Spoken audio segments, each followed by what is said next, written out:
Hey guys, what's going on? My name is Tylearn, and today I am bringing you guys the finale of What If Gohan Liked Fighting. Now, I know the series is strangely short, however, in the course of 3 parts, we covered our story from the Saiyan Saga to all the way up to all the Super. And I think these 3 parts were just certified bangers all the way through, and yes, a full series version or a movie version of this series will be coming in the next few weeks. But other than that, this is going to be the final installment of the series or any video involving this series. So I hope you guys do enjoy the last part. And if you did enjoy the series all the way through, be sure to go and look in the link in the description where you can find the playlist so you can rewatch this series if you like it that much. And with that being said, ladies and gentlemen, let's dive into the what if scenario.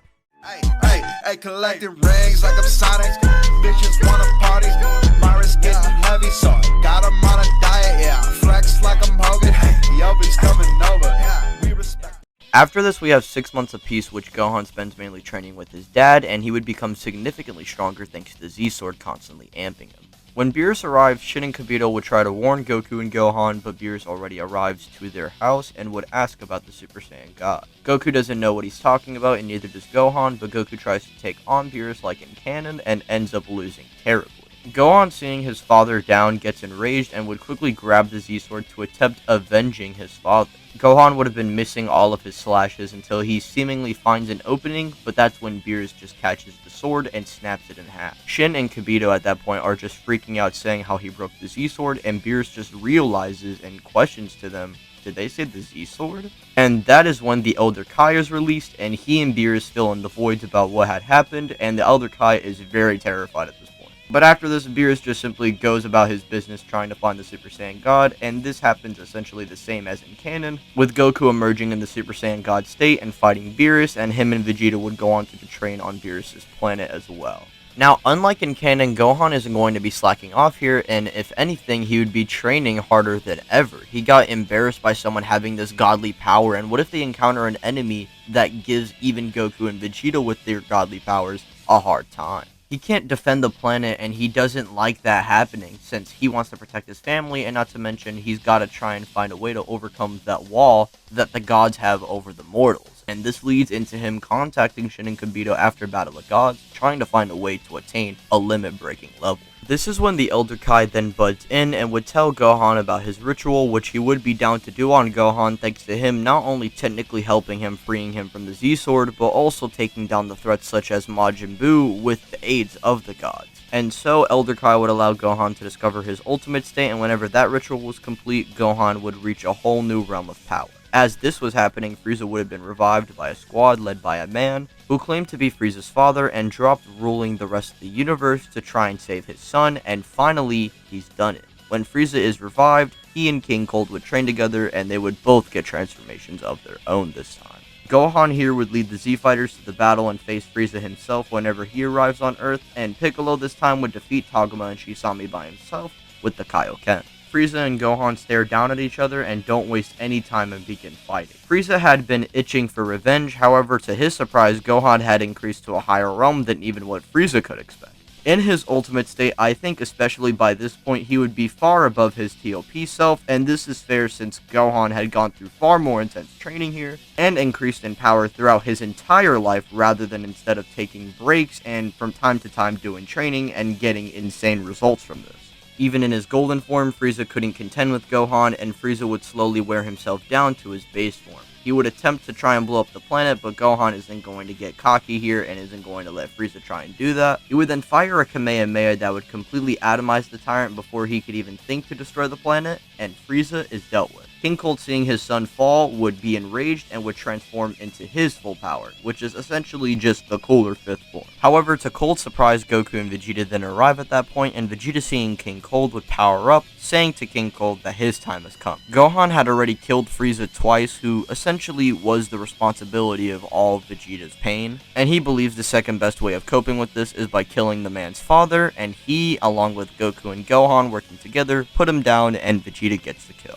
After this, the Universe 6 tournament would be talked about, which Gohan would cancel his meeting in order to participate, since a tournament against a whole other universe is something a fighter can't pass up. And so our team is the same, but Gohan replaces Buu in this timeline, and we have this time Goku and Vegeta bringing Gohan to the time chamber since they are impressed with him managing to defeat Frieza, and just want to see how far he's truly come. Here Gohan even shows off power exceeding these two, but Goku and Vegeta would learn to adapt thanks to them having 3 whole years with even more intense training, but this also gives Gohan more room to grow as well, and they emerge far stronger than when they did in canon.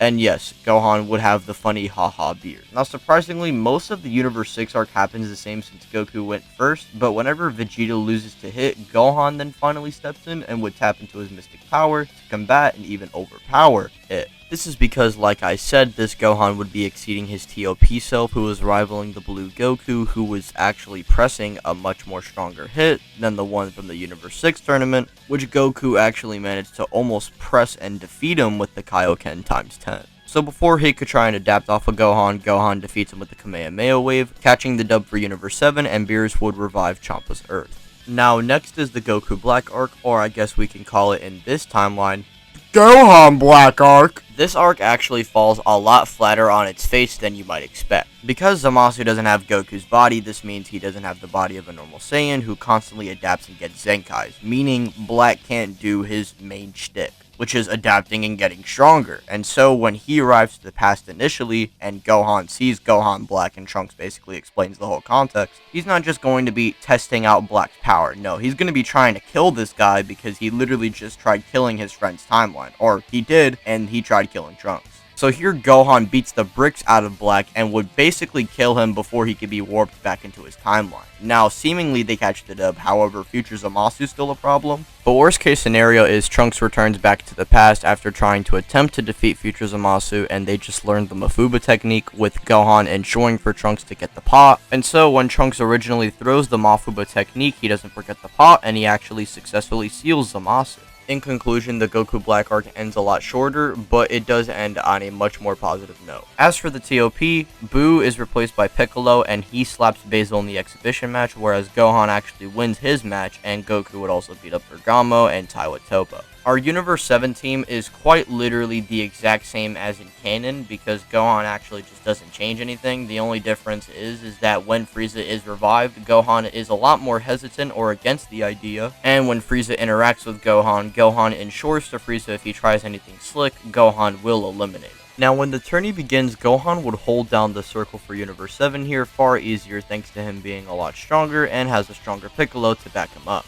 This means fighters like Krillin and Tien don't get eliminated. Frost instead tries attacking the circle himself, leading into him getting eliminated, along with others such as Magetta, Botamo, and even some fodder in Universe 2, such as Plum and the Sniper, who originally took out Tien in the first place. Universe 10 is also easily getting bobbed by the circle, and even some of the Universe 4 fodder that got beat up by Roshi in canon would also be getting up by the circle this time as well. The circle's biggest enemies for sure would be the Namekians, who would try stepping in after seeing some fighters from their respective universe getting eliminated, but this also leads to their demise far earlier than in canon. This time, Piccolo with his Kaioken is actually able to keep up with these Namekians rather than just, charging up the special beam cannon in order to be competent here, and Gohan's just so much stronger he can unironically 1v2 these guys and still win. As this was happening, the rest of the events would have been playing out, and the biggest changes are that Krillin and the others stay in the ring until Aniraza comes in, but it's fine since they have an easier time overpowering Aniraza here due to actually Gohan being more powerful, and Piccolo stays in thanks to him not being blitzed by a bug due to the Kaioken giving him the boost he needs to defeat Damon. And so we have Universe 7 versus Universe 11, which is different here since Piccolo and Gohan would fight Dispo together this time to save Frieza, with Piccolo sacrificing himself here in the end while Gohan would eliminate him. Gohan then makes his way over to Android 17, who actually is able to help 17 overpower Toppo before Frieza could rat, meaning Toppo never goes God of Destruction, and Jiren would begin to use his full power and start beating down Universe 7.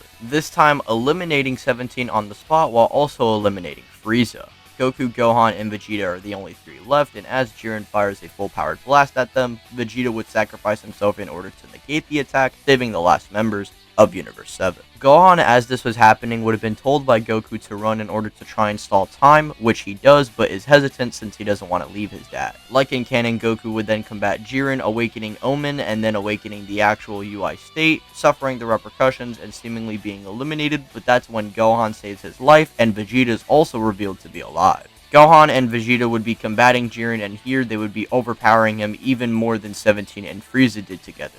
And Gohan, not being cocky, isn't going to let Jiren get amped by Toppo's speech, and Gohan and Vegeta working together would fire a combined blast, eliminating Jiren. Universe 7 catches the W, and they revive all the erased universes. As for the Broly movie, the only difference I could see here is Gohan being summoned to basically contact the Elder Kai. That way he can give them the Potara earrings rather than them doing the Metamor infusion because Goku never dies. And that is where I'm going to be leaving this what if off. If you did enjoy the video, be sure to leave a like on the video, subscribe if you are new to the channel, and hit the bell icon. That way you are notified and updated when I upload. And if you want to rewatch the series like how I said in the intro, be sure to go and check out the link in the description where you guys can go and check out the full playlist. Movie version of this series coming soon, and I hope you guys once again did enjoy this series. I for sure did, 100%. The script was fun as hell. Thank you guys for watching the video, and peace.